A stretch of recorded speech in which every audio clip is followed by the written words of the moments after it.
औज़ुबिल्लाहिमिनश्शैतानिर्रजीम बिस्मिल्लाहिर्रहमानिर्रहीम अस्सलामु अलैकुम रहमतुल्लाहि व बरकातहू। आज हम सूरह बकरा की तर्जुमा तफसीर और ख़ुलासा बयान करेंगे। जैसे कि कल भी हमने कुछ सूरतों का तर्जुमा तफसीर ख़ुलासा बयान करा था, जिसमें इरशाद रब्बानी हो रहा था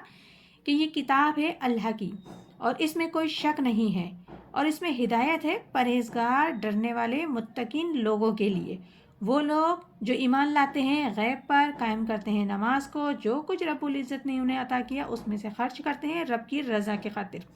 और वो लोग जो ईमान लाते हैं जो कुछ नाजिल किया आप सल्लल्लाहु अलैहि वसल्लम के ऊपर, यानी कि कुरान मजीद, और आप सल्लल्लाहु अलैहि वसल्लम से पहले जितनी भी किताबें तौरात, ज़बूर, इंजील, सहीफ़े, उन सब पर ईमान रखते हैं, उन्हें तस्लीम करते हैं और ईमान लाते हैं आखिरत पर। तो ये वो कामयाब लोग हैं। आगे इरशाद हो रहा है उन्हीं लोगों के हवाले से कि जो ये सब जिनमें औसाफ हैं, उलाइका ला उधम्मी मिन रब्बिहिम उलाइका हुमुल मुफ़लिहून, और यही लोग हैं रब की तरफ से हिदायत पाने वाले और वही हैं फलाह पाने वाले, कामयाब होने वाले। इस आयत में अल्लाह ताला इरशाद फरमा रहे हैं ये लोग पूरे कामयाब हैं, यानी ऐसे लोगों को दुनिया में तो राहत मिली है कि वो राह हक पर है, राह हक मिली उन्हें, और आखिरत में भी हर तरह की कामयाबी उनके लिए है। ये वो लोग हैं जो अपने रब की रज़ा से हिदायत पर हैं। इब्तिदाई हिदायत भी उनके पास थी और तकमील हिदायत भी उनके पास, और कुरान पर भी उनका पूरा यकीन, और मोहम्मद सल्लल्लाहु अलैहि वसल्लम की अताअत भी वो कर रहे हैं। और यही वो लोग हैं जो फलाह पाने वाले हैं। फलाह से मुराद मंजिल मुराद को पहुंचने वाले, यानी कि जो मकसद है मरने के बाद, जिस मंजिल को पाना मकसद है, उस मकसद को पहुंचने वाले। लिहाजा तामील ख़ास में असहाबा इकराम की तरफ इशारा हो गया, तामील आम में हर शख्स की तरफ, आम शख्स, हर शख्स को बताया गया है इस आयत में। अगर कुरान की आयत से फैज़ याब होना है तो ये औसाफ अपने अंदर पैदा करो। कौन से औसाफ? कि ईमान लाओ अल्लाह की गैब के ऊपर, नमाज कायम करो, जो कुछ है अल्लाह की राह में वो खर्च करो, जो कुछ अल्लाह ने आपको अता किया, किताबों पर ईमान, जो कुरान मजीद है वो बिल्कुल बरहक है, क़यामत तक के लिए काफ़ी है, और कुरान मजीद से पहले जितनी किताबें नाज़िल उन पर ईमान, और आखिरत सबसे अहम ईमान आखिरत पे। जैसे कि कल भी हमने बताया था सबसे अहम ईमान का जो हिस्सा है वो आखिरत पर ईमान है, क्योंकि आखिरत पर ईमान होगा तो हम बेशुमार गुनाहों से बच जाएंगे। तो ये जिन लोगों में औसाफ पाए जाएंगे वो ही हिदायत पाने वाले हैं रब की तरफ से, और वो ही कामयाब होने वाले हैं। आगे इरशाद रब्बानी है इन्नल लज़ीना कफ़रू सवाउन अलैहिम अअन्ज़रतहुम अम लम तंज़िरहुम ला युमिनून, बेशक जो लोग काफिर हो चुके बराबर है उनके हक में डराओ या ना डराओ, वो ईमान लाने के नहीं। इस आयत में इरशाद हो रहा है, अल्लाह ताला बता रहे हैं उन लोगों के ज़िक्र है जो लोग ज़बान से तो नहीं मानते, दिल से भी नहीं मानते, ऐसे लोगों को काफिर कहते हैं। यकीनन जिन लोगों ने कुफ्र किया, बल्कि जो अपने कुफ्र पर ढिठाई से जमे रहे। एक तो कुफ्र करते हैं, कुफ्र की भी ये वाज़ा करते हैं पहले हम आपको, कुफ्र की कई कैफियतें और मुख्तलिफ़ किस्म के कुफ्र होते हैं। मसलन कोई कुफ्र में गफलत या मुगालते के तौर पे भी होता है, क्योंकि वो गफलत में डूबा हुआ होता है, और कोई कुफ्र में अदम तवज्जुही की वजह से, कि किसी ने उसको तवज्जो ही नहीं दिलाई कि आप सही कर रहे हो या गलत कर रहे हो, या ऐसे नहीं करो, ये गलत तरीके कार है, वो अपनी धुन में ज़िंदगी गुजारता रहा, किसी ने उसको समझाया ही नहीं। इस तरह भी इंसान कुफ्र में रहता है। तो कुफ्र की हालत एक ये भी है, और हक उस पर वाज़ा नहीं हुआ, यानी वही बात कि हक उसको बेहतर तरीके से, सही तरीके से मिला ही नहीं। अब हम अपने इर्द गिर्द ही देख लें,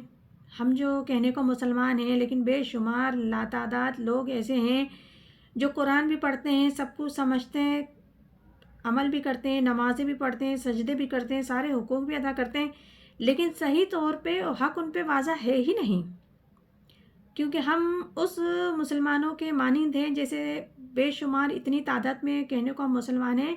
لیکن جیسے سمندر میں جھاگ ہوتے ہیں، ایک لہر کے ساتھ بے شمار جھاگ آتے ہیں پھر ایک دم ختم، ہم وہ مسلمان ہیں اس جھاگ کی مانند، کیونکہ ہم غفلت میں کہہ دو یا تو صحیح طریقے سے ہدایت نہیں پہنچ پا رہی اور حق ہم پہ واضح نہیں ہو پا رہا، کیونکہ ہم قرآن پڑھتے ہیں لیکن قرآن کی تعلیمات سے، قرآن کے مقصد سے غافل ہیں، سمجھ نہیں پاتے کہ اللہ اس میں فرما کیا رہا ہے، اللہ اس میں کہہ کیا رہا ہے، تو یہ بھی کفر کی پوزیشن میں آ جاتا ہے۔ لیکن یہ وہ کفر ہے جو اگر جس انسان پہ صحیح ہدایت پہنچ جائے، آ جائے، تو وہ نصیحت اختیار کر لیتا ہے۔ مطلب کہ جس کے پاس تھوڑا سا بھی علم ہے، جتنا بھی وہ علم رکھتا ہے، تو یہ آپ کا ہمارا سب کا کام ہے وہ اسے سمجھائے، تفسیر سے، نصیحت سے شاید اسے فائدہ حاصل ہو جائے۔ اور ایک وہ ہے جو حق کو سمجھ کر، پہچان کر اڑ جائے، ضد کی وجہ سے اپنی، ہٹ دھرمی کی وجہ سے اپنی، یا تعصب کی وجہ سے اپنی، یا تکبر کی وجہ سے، یا حسد کی وجہ سے۔ ایسے لوگوں کا معاملہ ہے کہ وہ برابر ہیں، ان کے لیے خواہ آپ انہیں ڈرائیں یا نہ ڈرائیں، یا سمجھائیں یا نہ سمجھائیں، وہ ایمان لانے کے نہیں، وہ کچھ سمجھنے والے ہی نہیں، کیونکہ سوتے ہوئے انسان کو جگایا جا سکتا ہے، جاگے ہوئے انسان کو کیسے جگایا جائے گا؟ آگے ارشاد ربانی ہے، ختم اللہ علی قلوبہم علی سمعہم وعلی ابصارہم غشوات ولہم عذاب عظیم۔ مہر کر دی اللہ نے ان کے دلوں پر، ان کے کانوں پر اور ان کی آنکھوں پر پردہ ہے، اور ان کے لیے عذاب ہے بڑا۔ اس آیت میں اللہ تعالیٰ ان کافر لوگوں کے بارے میں بتا رہے ہیں جو اپنی ڈٹائی کی وجہ سے حق کو جاننے کی، سمجھنے کی کوشش نہیں کرتے، بلکہ ضد اور نفس کے اوپر وہ اپنی ڈٹائی پہ قائم رہتے ہیں۔ ایک تو کفر آپ کو بتایا کہ جس کے پاس آ جاتی ہے ہدایت، کوئی ایک آیت بھی سمجھ میں آ جاتی ہے، کوئی ایک نصیحت بھی کسی کی سمجھ میں آ جاتی ہے، تو وہ انسان ہدایت پا لیتا ہے، تو وہ کفر کے دائرے سے نکل جاتا ہے اور وہ صحیح راہ اختیار کر لیتا ہے۔ ایک وہ جو ضد پر اڑ کر جو رہتا ہے، تو ان کے دلوں پر اللہ نے مہر کر دی ہے، اور جب حق کو دیکھ کر، جان کر، سمجھ کر بھی انہوں نے ترک کر دیا، تو پھر اللہ تعالیٰ نے ان کے دلوں پر مہر لگا دی سزا کے طور پر، اور ان کی سماعت پر بھی کہ وہ کچھ سن نہیں سکتے، اس لیے وہ کچھ ان کو سنائی نہیں دیتا، ان کے آنکھوں کے سامنے پردہ پڑ گیا ہے، اس لیے انہیں کچھ دکھائی نہیں دیتا، اور پھر ان کے لیے بہت بڑا عذاب ہے۔ تو یہاں تک اللہ تعالیٰ نے دو گروہوں کے بارے میں ذکر کیا، یعنی کہ دو گروپ کے بارے میں ذکر کیا۔ ایک وہ جس نے قرآن مجید کی دعوت سے صحیح استفادہ حاصل کیا، ان میں طلب ہدایت کا مادہ موجود تھا، ان کی فطرت سلیم بھی تھی، ان کے سامنے دعوت آئی تو فوراً انہوں نے ایکسیپٹ کی اور قرآن کے بتائے ہوئے راستے پر چلے، وہ گلے سرسبز ہیں اور وہ شجرہ قرآنی کے نہایت مقدس پھل ہیں۔ دوسرا گروہ وہ جس نے ہم کو پہچان کر پھر بھی ترک کر دیا اور اپنے تعصب، ہٹ دھرمی کی وجہ سے اسے رد کر دیا، تو اور وہ کافر رہے، اور کفر پہ ہی اگر ان کا خاتمہ ہوتا ہے اور وہ ہدایت نہیں اختیار کر پائے، تو پھر ان کے لیے دردناک عذاب ہے۔ یہ سورہ بقرہ ہے جس کی ابھی ہم نے ترجمہ تفسیر بتایا، انشاءاللہ تعالی مزید بھی ہم آگے بتائیں گے۔ اللہ تعالی ہم سب کو قرآن پاک صحیح پڑھنے، سمجھنے، عمل کرنے کی توفیق عطا فرمائے، آمین ثم آمین، جزاک اللہ۔